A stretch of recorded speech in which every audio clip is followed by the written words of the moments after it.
The T-Widener by Techivation is all about widening the stereo image in a simple, straightforward way. It uses mid-side processing to achieve that and does this with a few dials. In the center is the big balance dial. Changing it to the left will leave you with the mid signal. Follow me. I'll show you places you've never seen. So follow me. And fully to the right is just the sides. I'll show you places you've never seen. Which is not something you usually want. You can also choose to use the 4 controls here below. For both sides and mid signal you have a high pass filter.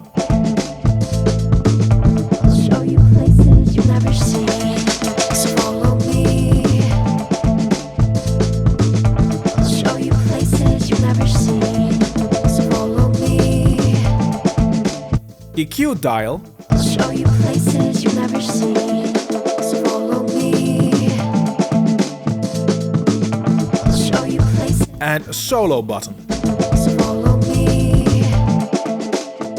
The high pass filter has a 2.5 decibel resonant boost at its cutoff frequency, which means it does sort of a Pultec trick. And the EQ is a tilt EQ, and it very much looks like a tilt shelf EQ centered around 500 Hz.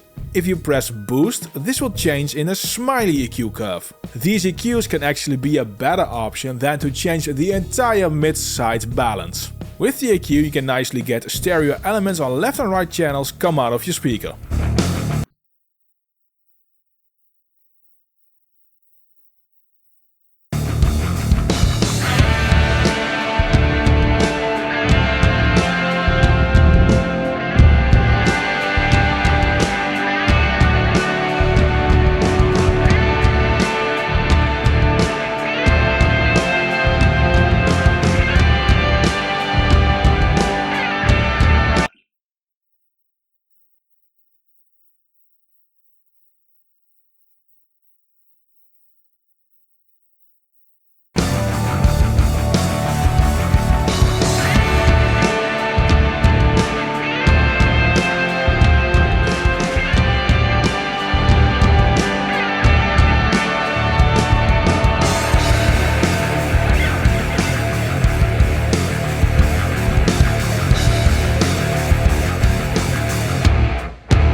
Now the T-Widener with the tilt EQ on the sides will also widen the low end, something of which I'm not a fan. Especially in low end you want to have the low frequencies as mono as possible, since this frequency area will cause all sorts of playback issues if the stereo image is too wide. So regardless if you use the tilt of the smiley EQ boost, I would always dial in the high pass on the sides. You can obviously do mid-side EQ adjustments with any EQ plugin which has mid-side. Most of them don't have the overall mid-side balance adjustment option. The plugin isn't clean and that is normal with Techivation plugins. Lots of harmonics happening which make overall sound a bit richer and smoother. T-Widener is one of those plugins which you will grab to quickly do adjustments, in this case stereo widening, and move on. T-Widener can use in one plugin where you normally would use 2 or 3 plugins for. Techivation makes many good and simple to use plugins. The T-Compressor is one of my favorites. It combines 3 compressors in one. Check my video on it, it's displayed on screen and linked in the description below.